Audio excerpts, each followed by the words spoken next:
Assalamualaikum warahmatullahi wabarakatuh.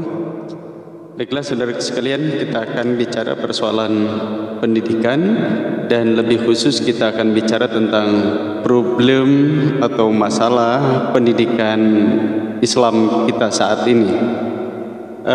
Mutu pendidikan nasional kita jika dikomparasikan dengan dunia internasional masih tergolong rendah. Dan mutu pendidikan Indonesia ini pada saat ini masih menduduki peringkat ke-102 dari 106 negara yang disurvei. Rendahnya mutu pendidikan nasional itu menghasilkan sumber daya mutu rendah pula, dan itulah SDM Indonesia. Artinya ada hubungan resiprokal antara mutu pendidikan dengan sumber daya manusia. Jika mutu pendidikan nasional kita bagus, kompetitif, maka tentu sumber daya manusia juga Indonesia itu kompetitif dan bermutu pula, dan demikian juga sebaliknya. Kemudian pendidikan kita dari sisi daya saing berdasarkan survei dari Global Competitiveness Index GCI menilai memang Indonesia ada kecenderungan naik dibanding dengan kondisi 10 tahun yang lalu. Misalnya di tahun 2008 kita berada pada peringkat ke-55, pada tahun 2018 menjadi peringkat yang ke-45 dari 140 negara. Dan ini saya kira perlu perjuangan kita supaya kemudian peringkat kita terus merangkak naik dan bisa berkompetisi dengan negara-negara lain dari sisi pendidikan. Ada beberapa persoalan, masalah, problem yang harus dihadapi bersama dalam dunia pendidikan kita saat ini. Pertama misalnya persoalan globalisasi. Globalisasi ini satu sisi menjadi tantangan, satu sisi juga masalah, tapi sisi lain boleh jadi itu menjadi opportunity kita, peluang kita. Globalisasi menurut Anthony Giddens itu disebut dengan runaway world, dunia yang berlarian tunggang langgang, seperti truk besar yang syarat dengan muatan tetapi berlarian sangat cepat tanpa rem. Dan rem dan kendali itu di era global itu adalah pendidikan. Apakah kemudian kita akan tergilas oleh kemajuan zaman atau justru kita bisa mengendalikannya melalui pendidikan itu? Yang kedua, liberalisme dan hedonisme.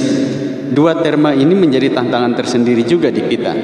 Apakah kemudian di era kebebasan, freedom, kemudian liberal ini, atau bahkan kemudian hedonis itu satu sikap hidup orang-orang yang ingin mencapai kebahagiaan tanpa menghiraukan dari mana dan bagaimana caranya mencapai kebahagiaan itu. Yang penting dia senang, dia bahagia tanpa menghiraukan apapun. Nah, apakah kemudian hal-hal semacam ini kemudian dilakukan oleh orang-orang kita tanpa menghiraukan norma etik yang berlangsung di negeri kita, tanpa menghiraukan itu semua? Lagi-lagi ini menjadi tantangan kita semua dalam dunia pendidikan. Lalu kemudian di kita pernah menganut faham pendekatan input oriented dan makro oriented. Lalu kemudian dua pendekatan ini dianggap kurang pas di kita, sehingga kita menganut goal oriented. Goal oriented itu tidak melihat dari sisi keberhasilan output kita atau outcome kita, tetapi melihat dari sisi prosesnya. Sehingga yang dipertanyakan bukan sesuatu hal yang penting mempertanyakan output atau outcome, tapi yang dipertanyakan adalah prosesnya. Prosesnya jalan tidak? Prosesnya efektif apa tidak? Karena sepanjang proses itu dilakukan dengan benar, maka output akan mengikut proses yang kita lakukan. Kemudian di kita juga mengalami persoalan krisis etika, krisis moral. Ya, dari sisi etik, dari sisi moral, lalu ini juga berkelindan dengan krisis keteladanan. Di kita sekarang ini sangat sulit untuk mencari teladan uswah hasanah yang baik bagi kita sekalian, bagi anak-anak didik kita sekalian, karena seringkali difragmentasikan di berita-berita mass media, televisi, bahwa pejabat kita misalnya kena OTT, tertangkap kasus korupsi, lalu kemudian mereka dibawa ke Jakarta, keluar dari gedung Bundar, dari gedung KPK itu biasa-biasa saja keluar melambaikan tangan seolah tidak ada persoalan apapun. Krisis etik dan moral ini di kita sangat akut. Kalau saya meminjam istilah yang dibuat oleh Gunal Mirdal yang kemudian dikutip oleh Prof. Nurholis Majid, kita ini termasuk negara yang soft stitch. Seringkali pelanggaran moral etik itu dianggap sesuatu hal yang lumrah dan biasa. Berbeda dengan negara-negara yang tergolong touch stitch, negara-negara yang keras dari sisi etik, pelanggaran moral itu bisa merontokkan karir seseorang. Kandidat presiden Gary Hart itu harus rontok karirnya gara-gara skandal seks dengan donor rights. Bahkan di Jepang itu ada tradisi harakiri. Harakiri itu mereka bunuh diri karena merasa malu melakukan tindak yang tidak sesuai dengan moral dan etik. Kemudian mereka bunuh diri. Kita tidak mempersoalkan bunuh dirinya karena dari perspektif Islam bunuh diri itu dosa besar. Tetapi saya ingin melihat pada perspektif yang berbeda. Harakiri ini adalah bentuk ekstrim dari budaya malu. Yang dalam Islam malu itu dijadikan sebagai salah satu simpul tanda keimanan seseorang. Al-haya'u minal iman. Ya, jadi pada konteks tertentu mereka berani untuk melakukan tindakan yang dianggap sesuatu hal yang memalukan, kemudian mereka berani untuk bunuh diri misalnya karena dianggap hal ini bisa mencoreng-moreng muka mereka. Di kita ini Political and Economic Risk Consultancy Hong Kong masih menempatkan kita menjadi negara yang terkorup di Asia. Ya, ini jadi tantangan tersendiri bagi kita, sehingga kemudian ada pakar-pakar tertentu di dunia pendidikan yang mengatakan bahwa boleh jadi pendidikan anti korupsi ini diajarkan di sekolah supaya bisa menjadi modal anak-anak kita jangan atau menghindari hal-hal yang tidak diinginkan dari sisi etik dan moral ini.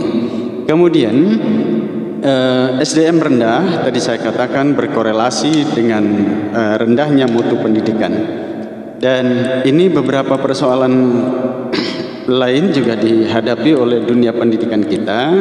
Misalnya, dan ini dianggap akut oleh para pakar, korupsi, pendidikan pendidikan yang minim kualitas, kemiskinan, terorisme, ketidakadilan yang merajalela, kekerasan dan pertikaian, skandal-skandal pelanggaran norma dan etika, konspirasi dan lain-lain. Ini menjadi persoalan yang akut di dunia pendidikan kita. Kemudian persoalan lain juga yang dihadapi dalam dunia pendidikan kita, mutu guru di Indonesia inputnya masih rendah. Padahal guru ini menjadi garda yang terdepan dalam dunia pendidikan kita. Data yang disodorkan hasil penelitian di Balitbank Departemen Pendidikan misalnya menyebutkan dari 6.164 calon guru biologi ketika dites rata-rata hasilnya hanya mencapai angka 44,96%. Artinya tidak sampai angka 50. Kemudian dari 396 calon guru kimia ketika dites di bidangnya hanya mencapai angka 43,55. Dari 7.558 calon guru bahasa Inggris, rata-rata skornya hanya 37,57. Dari 7.863 calon guru matematika, rata-rata skornya hanya 27,67. Dan dari 1.164 calon guru fisika, rata-rata skornya hanya 27,35. Apa artinya angka-angka ini? Dari sisi penguasaan materi, padahal mereka di bidangnya masing-masing masih cukup memprihatinkan. Bagaimana kita ingin mencapai hasil yang diidealkan ketika mematok KKM misalnya pada angka 85, 80, 75 kepada anak didik kita, sementara penguasaan materi gurunya juga ini masih belum mumpuni padahal itu di bidangnya. Ini kan saya kira tantangan tersendiri bagi guru-guru kita. Kemudian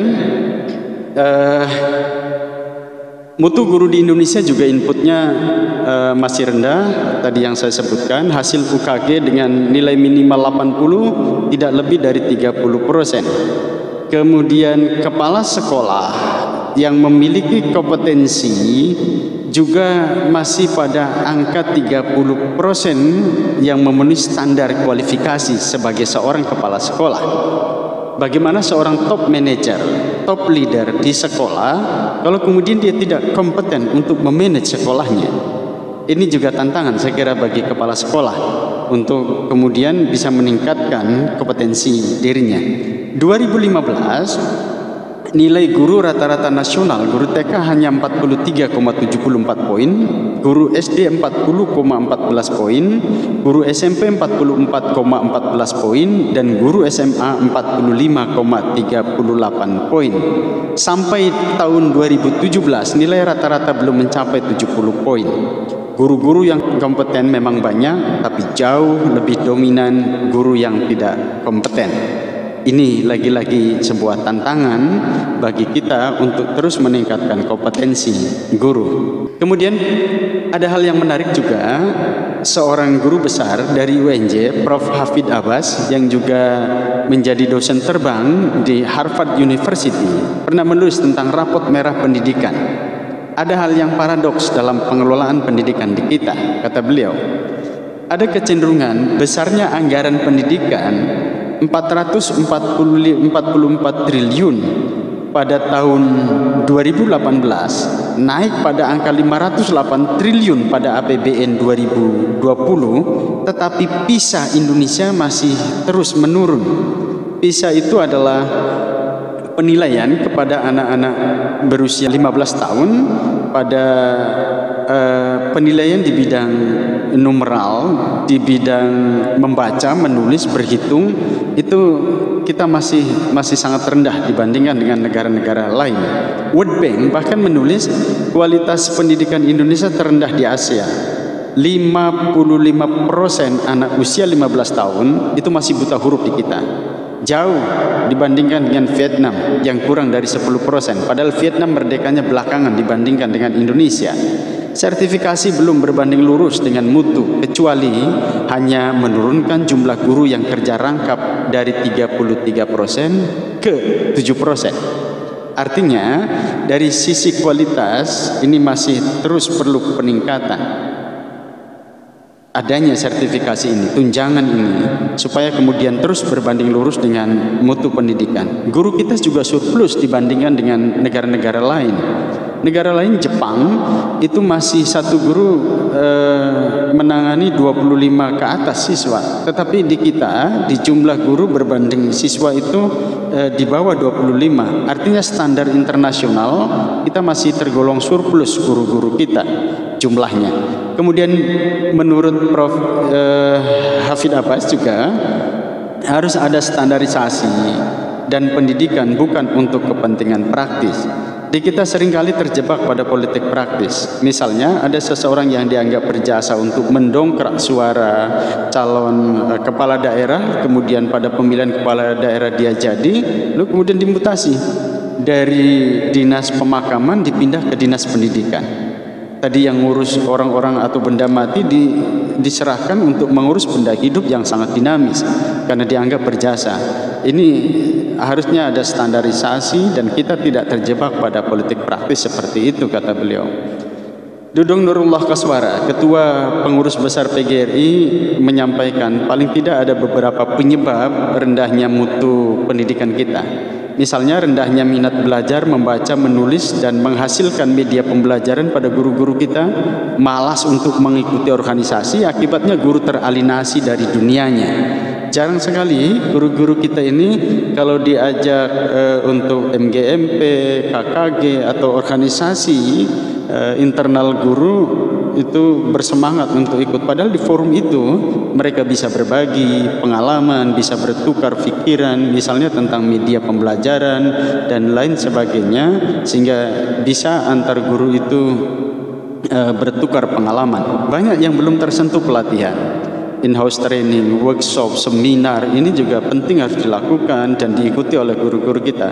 Kesejahteraan kurang, kemudian guru-guru kita banyak yang berada di zona nyaman dan zona lugu, serta tidak suka tantangan. daya berontak untuk berubah itu masih rendah di kalangan kita. Padahal yang sering saya sampaikan, kalau meminjam istilah yang dibuat oleh Profesor Renal Kasali, kita ini berada di era disruption.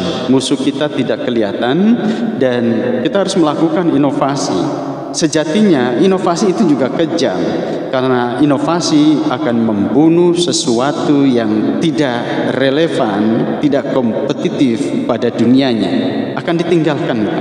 Jadi kalau kita bicara inovasi, inovasi itu juga kejam. Apalagi kemudian guru-guru kita tidak melakukan inovasi. Jadi jangan berada di zona nyaman, jangan berada di zona lugu, jangan sampai kemudian kita tidak suka tantangan sehingga kita kemudian akan tergilas oleh kemajuan yang sekarang ini sudah tidak bisa terhindarkan lagi. Siapa yang tidak tersinggung ketika seorang Hadi Purnomo menulis bahwa dari sisi metode pembelajaran kita juga masih sangat doktrinal. Guru bicara, murid menulis. Guru tahu segalanya, murid tidak tahu apa-apa. Guru mengatur, siswa diatur. Guru menghukum, murid dihukum.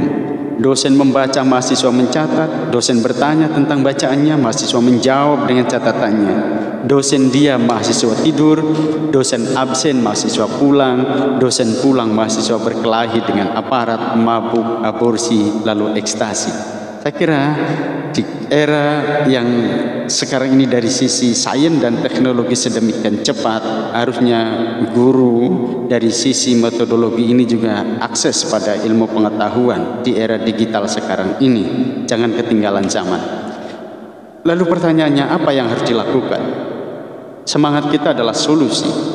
Perlu ada perubahan sistem dan paradigma perubahan dalam pendidikan kita. Dan perubahan di lini terdepan adalah guru mindset change in belief and value. Dia harus berubah. Karena kita meyakini benda hidup itu hanya guru. Materi, kemudian kurikulum, sarana itu adalah benda-benda mati.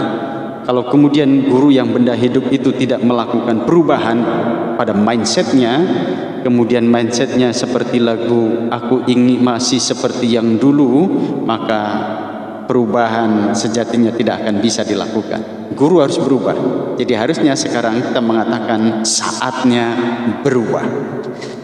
Ada diskursus yang tidak pernah selesai, dan kalau ini kemudian tidak disikapi bersama, saya kira akan kontraproduktif. Misalnya ada Giyam mengatakan at-tariqah ahamu minal maddah atau al-maddah ahamu minat tariqah.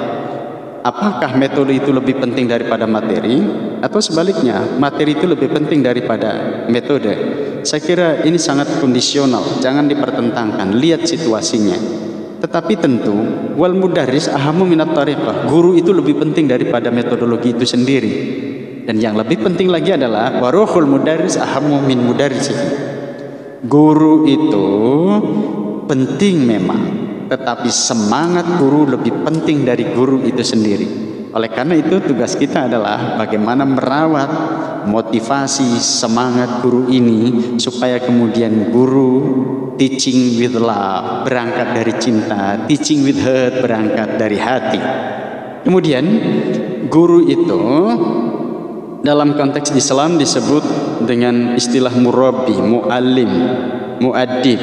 Prof. Tafsir menyebutnya pendidik adalah siapa saja yang bertanggung jawab terhadap perkembangan peserta didik. Ahmad Syauqi menyatakan bahwa pendidik adalah bapak spiritual, pemberi semangat, memberikan tazkiyatun nafs, meluruskan akhlak peserta didik dan menghantarkannya ke arah kehormatan hidup. Pada terma ini tentu sekolah pendidikan berbeda dengan lembaga bimbel, karena sekolah tidak hanya transfer of knowledge, tetapi sekolah itu learning to know, learning to do, learning to be, dan learning to live together. Di India dulu guru dianggap orang suci dan sakti. Guru disebut sonsei, artinya yang dulu lahir dan yang lebih tua dalam bahasa India. Kalau kita menyebut guru adalah pendidik profesional, pada pandangan saya, profesional itu berimplikasi dua hal. Pertama, bekerja karena Allah. Lalu yang kedua, pekerjaan itu dilakukan oleh ahlinya. Artinya, ketika Kanjeng Nabi mengatakan idza wusidal amru ila ghairi ahlihi fantadhiris sa'ah, maka sejatinya profesional itu bermuatan transenden. Maka yang tadi saya sebutkan, implikasi pertama adalah bekerja karena Allah. Tetapi karena pekerjaan itu tidak selesai hanya karena Allah, maka kriteria yang kedua, supaya pekerjaan yang dilakukan itu hasilnya bagus, maka pekerjaan itu harus dilakukan oleh ahlinya. Sehingga dengan implikasi seperti itu, kriteria yang harus dimiliki oleh seorang guru adalah hatinya yang lapang dan ikhlas, ridho Allah yang dituju, integritas pribadi, tanggung jawab, disiplin, energi, learning to know and to do, obsesi untuk menjadi guru profesional, learning to be the best, dan yang terakhir tentu dia punya komitmen. Sehingga Dirjen GTK menghadapi beberapa persoalan-persoalan tadi, solusinya dengan 5 potensi dasar. GTK menyodorkan solusi pertama, kemampuan berpikir kritis, kreatif dan inovatif, bekerja sama, berkolaborasi dan percaya diri. Pola pelatihannya adalah berbasis kebutuhan dengan program peningkatan kompetensi pembelajaran, lalu kemudian tukar pengalaman melalui KKG dan atau MGMP. Nah, ini yang tadi saya sebut organisasi internal guru itu penting untuk diikuti oleh para guru untuk tukar pengalaman. Lalu berikutnya pola in pelatihan dan 3 on penerapan dengan jumlah jam 82 jam dan materi lengkap. Artinya ada yang sudah dilatih, lalu kemudian yang dilatih ini melihat atau menerapkannya pada sekolah yang gurunya belum dilatih untuk sama-sama belajar. Kemudian ini Prof. Anies menyampaikan pada satu kesempatan, beliau menyampaikan bahwa harusnya ada 2 jenis karakter, dan 2 jenis karakter ini berkelindan antara moral dengan kinerja itu. Misalnya, seorang yang beriman dan bertakwa, berintegritas, kejujuran, empati, welas asih, keberanian, loyalitas dan lain-lain, itu kinerjanya adalah kerja keras, kegigihan, rasa ingin tahu, disiplin diri, tanggung jawab, tepat waktu, kepemimpinan dan lain-lain. Sehingga kalau ada seseorang yang beriman dan bertakwa dari sisi moralitas sangat bagus, harusnya kinerjanya juga berkorelasi, kerjanya keras, gigih, rasa ingin tahu, disiplin, tanggung jawab dan lain-lain, bukan malah sebaliknya. Dan beberapa kesempatan sering saya sampaikan, ke depan dibutuhkan guru-guru yang punya kriteria Sevilla. Bukan Sevilla lagunya Sheila on 7. Sevilla itu akronim dari S-nya spiritual intelligence, E-nya emotional intelligence, P-nya powerful intelligence, I-nya intellectual intelligence, dan A-nya adversity intelligence. Yang pertama, tentu guru-guru harus memiliki landasan teologis, spirit, semangat atas dasar ketuhanan bekerja itu. Lalu yang kedua, dia memiliki emotional intelligence, rasa empati, simpati, menjadi guru matahari terhadap anak-anak didiknya. Tidak hanya memvonis dia nakal, dia jelek, dia tidak pinter, tetapi bagaimana dia berusaha berempati, bersimpati untuk meningkatkan anak yang tadinya tidak tahu menjadi tahu, ada perubahan yang signifikan pada perilaku mereka. Lalu yang ketiga, powerful intelligence. Guru mengetahui akan kemampuan dirinya, kelebihan dirinya, dan kekurangan dirinya. Dengan begitu, maka kekurangan itu akan ditutupinya, tetapi ketika dia melihat kelebihan yang ada pada dirinya, kelebihan itu akan didorongnya sehingga kemudian dia menjadi pribadi yang luar biasa, pribadi yang hebat, pribadi yang power. Kemudian intellectual intelligence, tentu dari sisi materi dia cerdas, penguasaan materinya bagus, dan yang terakhir ini yang tidak kalah pentingnya adalah guru harus memiliki adversity intelligence. Adversity itu adalah spirit of survival, semangat untuk tetap terus bertahan. Saya meminjam istilah Bambang Trim ketika menyebut dalam buku Muhammad Super Leader Super Manager, beliau mengatakan bahwa salah satu keberhasilan Nabi Muhammad menyampaikan dakwanya adalah karena Nabi Muhammad memiliki adversity intelligence, spirit of survival, semangat untuk bertahan atas ujian, cobaan, intimidasi yang menimpa bertubi-tubi beliau dan umatnya, sehingga kemudian mencapai keberhasilannya. Jadi kalau kita ingin berhasil juga, guru-guru harus semangat, tahan banting, jatuh bangun itu persoalan biasa. Jadi kalau honornya telat sedikit, kemudian dia tetap bersabar, itu artinya dia memiliki adversity intelligence. Tetap semangat gitu kan, walaupun kemudian tunjangan sertifikasinya agak telat, dia tetap semangat, dia tetap bertahan. Itu artinya dia memiliki adversity intelligence.